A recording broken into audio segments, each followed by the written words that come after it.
வணக்கம் நண்பர்களே. இந்த வீடியோல நம்ம என்ன பார்க்க போறோம்னா, ஃபினாலெக்ஸ் கேபிள்ஸ் லிமிடெட் இந்த கம்பெனியோட அனலைஸ் தான் நம்ம பார்க்க போறோம். இதுக்கு முன்னாடி ஃபினாலெக்ஸ் இண்டஸ்ட்ரீஸ் அந்த கம்பெனியோட அனலைஸ் பார்த்திருந்தோம். விருப்பம் உள்ளவங்க பிளேலிஸ்ட்ல போய் அந்த கம்பெனி எப்படி இருக்கு அப்படிங்கிறத நீங்க செக் பண்ணி பார்க்கலாம். இந்த கம்பெனி எப்படி இருக்கு, இன்னைக்கு எப்படி இருக்கு, இதுக்கு முன்னாடி எப்படி இருந்துச்சு, இதுக்கு அப்புறம் எப்படி இருக்கலாம் அப்படிங்கிறத பார்க்கலாம். இதே மாதிரி நல்ல கம்பெனிகளை நம்ம சேனல்ல அனலைஸ் பண்ணி போட்டு வந்துகிட்டு இருக்கோம். விருப்பம் உள்ளவங்க பிளேலிஸ்ட்டை போய் செக் பண்ணி பாருங்க. இந்த வீடியோ பிடிச்சிருந்தா லைக் பண்ணுங்க, மறக்காம நம்ம சேனலை சப்ஸ்கிரைப் பண்ணிக்கங்க. இந்த கம்பெனியோட அனலைஸை நம்ம ஸ்டார்ட் பண்ணலாம். இந்த கம்பெனி என்னெல்லாம் மேனுஃபேக்சரிங் பண்றாங்க, சேல்ஸ் பண்றாங்க அப்படிங்கிறது இந்த வீடியோல நம்ம பார்க்கலாம். இந்த கம்பெனியோட மார்க்கெட் கேபிட்டல் பாத்தீங்கன்னா 15,639 கோடி இந்த கம்பெனியோட மார்க்கெட் கேபிட்டல் இருக்கு. கரண்ட் பிரைஸ் 1023 ரூபாயில ட்ரேட் ஆகிட்டு இருக்கு. ஹை பாத்தீங்கன்னா 1219 ரூபாயும், லோ பாத்தீங்கன்னா 772 ரூபா வரையும் இந்த கம்பெனி லோ வந்திருக்கு. இந்த கம்பெனி கடன் பாத்தீங்கன்னா 19.1 கோடி இந்த கம்பெனி கடன் வச்சிருக்கு. ப்ரொமோட்டர் ஹோல்டிங் 35.9% வச்சிருக்காங்க. சேல்ஸ் growth 8.87% சேல்ஸ் growth இருக்கு. ரிசர்வ் 3892 கோடி இந்த கம்பெனி ரிசர்வ் வச்சிருக்கு. ப்ராஃபிட் growth 18.7% வச்சிருக்காங்க. இவங்க ஷேரை இவங்க பிளட்ஜ் பண்ண கிடையாது. நெட் ப்ராஃபிட் 560 கோடி இந்த கம்பெனி நெட் ப்ராஃபிட் பண்றாங்க. சேல்ஸ் பாத்தீங்கன்னா 4838 கோடி இந்த கம்பெனி சேல்ஸ் பண்ணுது. நம்ம பார்த்த வரையுமே நம்ம ஒரு லாங் டைமுக்கு ஹோல்டு பண்ணக்கூடிய கம்பெனியான்னு கேட்டீங்கன்னா கண்டிப்பா இந்த கம்பெனி லாங் டைமுக்கு ஹோல்டு பண்ணா ஒரு நல்ல ரிட்டர்ன் இருக்க கூட நல்ல கம்பெனியா இருந்து வந்துகிட்டு இருக்கு. ஆனா இன்னைக்கு இந்த கம்பெனியை நம்ம இன்வெஸ்ட்மெண்ட் பண்ணலாமான்னு கேட்டீங்கன்னா கண்டிப்பா பண்ணக்கூடாதுன்னு தான் சொல்லணும். மார்க்கெட் இருக்க நிலைமைக்கு இப்ப பாத்தீங்கன்னா நம்ம வரக்கூடிய எலெக்ஷன்ல எந்த கவர்மெண்ட் வரும் அப்படிங்கிறது யாருக்கும் தெரியாது. ஒருவேளை ஆட்சி மாற்றம் வரக்கூட வாய்ப்பு இருக்கு அப்படின்னு மீடியாக்கள்ல பேசிக்கிட்டு இருக்கிறதுனால கண்டிப்பா ஒரு ஆட்சி மாற்றம்ங்கிறது வந்துச்சுன்னா மார்க்கெட் மிகப்பெரிய அளவுல இறங்க கூட வாய்ப்பு இருக்குன்னு மிகப்பெரிய அனலிஸ்ட் எல்லாம் சொல்லியிருக்காங்க. அதனால இந்த காலகட்டத்துல நம்ம இன்வெஸ்ட்மெண்ட் பண்றதை கண்டிப்பா தவிர்த்துக்கணும்.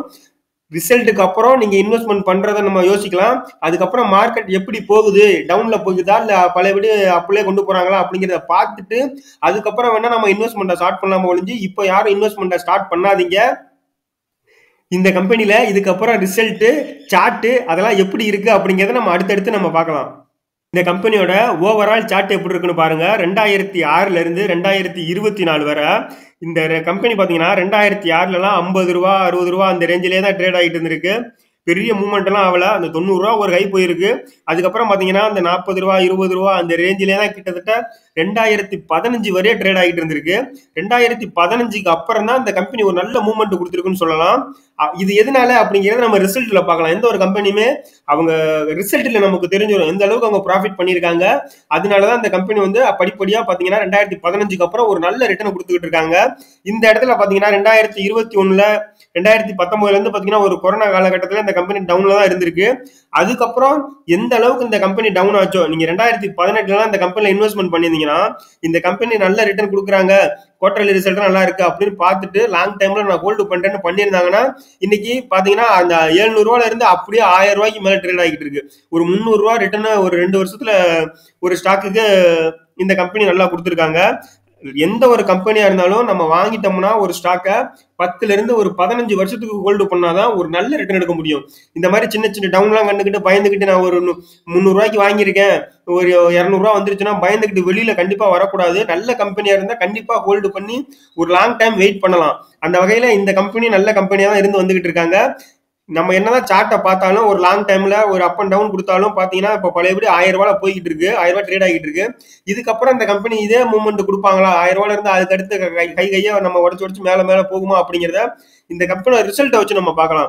ஏன்னா எந்த ஒரு கம்பெனிக்குமே ரிசல்ட் தான் முக்கியம். அவங்க எந்த அளவுக்கு ப்ராஃபிட் பண்றாங்களோ அந்த அளவுக்கு அந்த கம்பெனி மேல மேல போய்கிட்டே இருக்க போகுது. நிர்வாகம் நல்லா இருந்தாலும் சரி, அதே மாதிரி ப்ராஃபிட்டும் நல்லா இருந்துச்சு, சேல்ஸ் இன்க்ரீஸ் ஆகிட்டே போயிட்டு இருக்கு வருஷத்துக்கு வருஷம். அப்படிங்கும் போது இந்த கம்பெனி இதை விட நல்ல மேல மேல போகிறதுக்கு அதிக வாய்ப்பு இருக்கு. இந்த கம்பெனியோட இயர்லி ப்ராஃபிட் அண்ட் லாஸ் நம்ம பார்க்கலாம். இயர்லி ப்ராஃபிட் அண்ட் லாஸ் நம்ம பார்க்குறப்போ பார்த்தீங்கன்னா 2012ல இந்த கம்பெனி 2064 கோடிக்கு சேல்ஸ் பண்ணியிருக்காங்க. அவங்க ப்ராடக்டை 2064 கோடிக்கு சேல்ஸ் பண்ணியிருக்காங்க 2012ல. அதுக்கப்புறம் பாருங்க எந்த அளவுக்கு அந்த கம்பெனியோட சேல்ஸை கொஞ்சம் கொஞ்சமா இன்க்ரீஸ் பண்ணிக்கிட்டே தான் போய்கிட்டு இருக்காங்க.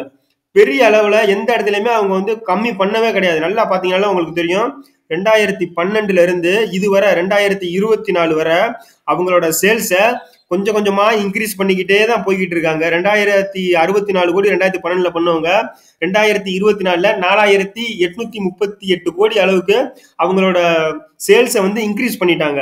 சேல்ஸை இன்க்ரீஸ் பண்ணிட்டாங்க அப்படிங்கும் போது நெட் ப்ராஃபிட் எந்த அளவுக்கு இன்க்ரீஸ் ஆயிருக்கு அப்படிங்கறத நம்ம பார்க்கணும். சேல்ஸ் மட்டும் ஒரு கம்பெனிக்கு இன்க்ரீஸ் ஆகி நெட் ப்ராஃபிட் இன்க்ரீஸ் ஆகட்னா அதுவும் பிரச்சனை தான். அந்த வகையில் இந்த கம்பெனி எப்படி பண்ணியிருக்காங்க அப்படிங்கிறத பார்க்கலாம். 2012 98 கோடி பண்ணவங்க நெட் ப்ராஃபிட்டையும் பாருங்க கொஞ்சம் கொஞ்சமா இன்க்ரீஸ் பண்ணிக்கிட்டே தான் போய்கிட்டு இருக்காங்க. 2012 98 கோடி பண்ணவங்க இப்ப 560 கோடி இந்த கம்பெனி சேல்ஸ் பண்ணிட்டு இருக்காங்க, நெட் ப்ராஃபிட் பண்ணிட்டு இருக்காங்க.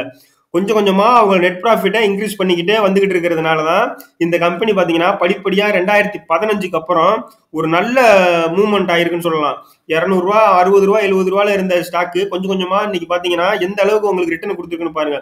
அதனாலதான் ஒரு லாங் டைம்ல ஒரு நல்ல கம்பெனி நல்ல ரிசல்ட் கொடுக்குறாங்க, இயர்லி நல்ல ரிசல்ட் கொடுக்குறாங்க, குவார்டர்லியும் நல்ல ரிசல்ட் கொடுத்துக்கிட்டு இருக்காங்க, அந்த கம்பெனில ஒரு பெரிய அளவுல ஒரு கெட்ட பேர் இல்லை அப்படிங்கும் போது அந்த கம்பெனியை வாங்கி நம்ம லாங் டைம்ல ஹோல்டு பண்ணா கண்டிப்பா இந்த மாதிரி மல்டிபேக்கராக அதிக வாய்ப்பு இருக்கு. இந்த கம்பெனியோட பேலன்ஸ் ஷீட் எப்படி இருக்கு அப்படிங்கிறத பார்க்கலாம். பேலன்ஸ் ஷீட்டை பொறுத்தவரையும் ரிசர்வும் பாரோவிங்ஸ் தான் நம்ம முக்கியமா பார்க்கணும். 2012 இந்த கம்பெனி ரிசர்வ் வந்து 770 கோடி வச்சிருந்திருக்காங்க. கொஞ்சம் கொஞ்சமா அவங்க ரிசர்வை இன்க்ரீஸ் பண்ணிக்கிட்டே தான் போய்கிட்டு இருக்காங்க. எந்த ஒரு கம்பெனியா இருந்தாலும் அவங்க ரிசர்வை இன்க்ரீஸ் பண்ணாங்கன்னா அந்த கம்பெனிக்கு ரொம்ப நல்ல விஷயம். அதுக்கடுத்து பாத்தீங்கன்னா கடன்ங்கிறது ஒரு சில கம்பெனிலாம் பாத்தீங்கன்னா கடன்னாலே அந்த கம்பெனியை இழுத்து மூடிட்டு போற கம்பெனிலாம் நிறைய மார்க்கெட்ல லிஸ்ட் ஆயிருக்காங்க. அந்த வகையில இந்த கம்பெனியை பாருங்க 2012 172 கோடி கடன் வச்சிருந்திருக்காங்க.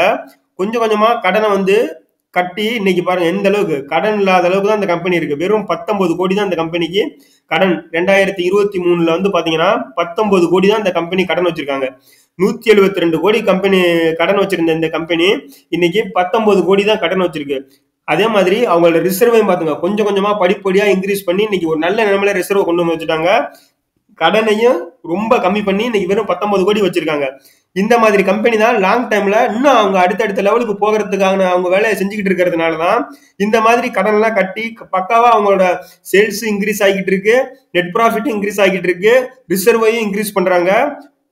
அதுக்கடுத்து பாத்தீங்கன்னா அந்த கம்பெனியோட கடனையும் கம்மி பண்ணி இன்னைக்கு ஆல்மோஸ்ட் டெட் ஃப்ரீங்கிற அளவுக்கு கொண்டு வந்துட்டாங்க. இந்த மாதிரி கம்பெனிகளை தான் நம்ம லாங் டைமுக்கு தேர்ந்தெடுக்கணும். இந்த கம்பெனியோட கார்பரேட் ஆக்ஷன் பார்க்கலாம். இவங்க எவ்வளவு டிவிடெண்ட் கொடுக்குறாங்க அப்படிங்கறத பார்க்கலாம். இந்த கம்பெனியை பொறுத்தவரையும் 2019 ஒரு ஷேருக்கு 4 ரூபா 50 பைசா கொடுத்திருக்காங்க. 2020 5 ரூபா 50 பைசா கொடுத்திருக்காங்க. 2021 5 ரூபா 50 பைசா கொடுத்திருக்காங்க. 22 பாத்தீங்கன்னா 6 ரூபா கொடுத்திருக்காங்க. 23 7 ரூபா கொடுத்திருக்காங்க. ஒரு சில கம்பெனிகள்லாம் 2000 ரூபா 3000 ரூபா உள்ள ஸ்டாக்கு அவங்க 5 ரூபாயும் 2 ரூபா 1 ரூபா 50 பைசாலாம் கொடுக்குற கம்பெனிகள்லாம் இருக்கிற இடத்துல இந்த கம்பெனி பாத்தீங்கன்னா ஒரு ஸ்டாக் 1000 ரூபாய் ட்ரேட் ஆகிட்டு இருக்க ஒரு கம்பெனிக்கு ஒரு ஸ்டாக்குக்கு 5 ரூபாயில இருந்து 7 ரூபா வரையும் கொடுக்கறது ஒரு நல்ல விஷயம். வருஷத்துக்கு வருஷம் பாருங்க அவங்களோட டிவிடெண்டையும் கொஞ்சம் கொஞ்சமா இன்க்ரீஸ் பண்ணிட்டே வர்றாங்க. 2019 2018 பாருங்க வெறும் 4 ரூபா கொடுத்துக்கிட்டு இருந்த கம்பெனி கொஞ்சம் கொஞ்சமா இன்க்ரீஸ் பண்ணி இன்னைக்கு டிவிடெண்டையும் அதிகமா கொடுக்குறாங்க. டிவிடெண்ட் கொடுக்கறது இந்த கம்பெனிக்கு ஒரு நல்ல விஷயமா இருக்கு. இந்த கம்பெனியோட ஷேர் ஹோல்டிங் பேட்டர்ன் நம்ம பார்க்கலாம். யாரெல்லாம் இந்த கம்பெனியோட ஷேரை ஹோல்டு பண்றாங்க அப்படின்னு 2017 இருந்து 2024 வரை அந்த கம்பெனி ஷேரை 37.33% ப்ரொமோட்டர் தான் ஹோல்டு பண்றாங்க பெரிய லெவல்ல. அதுக்கப்புறம் யார் ஹோல்டு பண்றாங்கன்னு பாத்தீங்கன்னா எஃப்ஐஐ டிஐஐ. எஃப்ஐஐ 11.58% ஹோல்டு பண்றாங்க.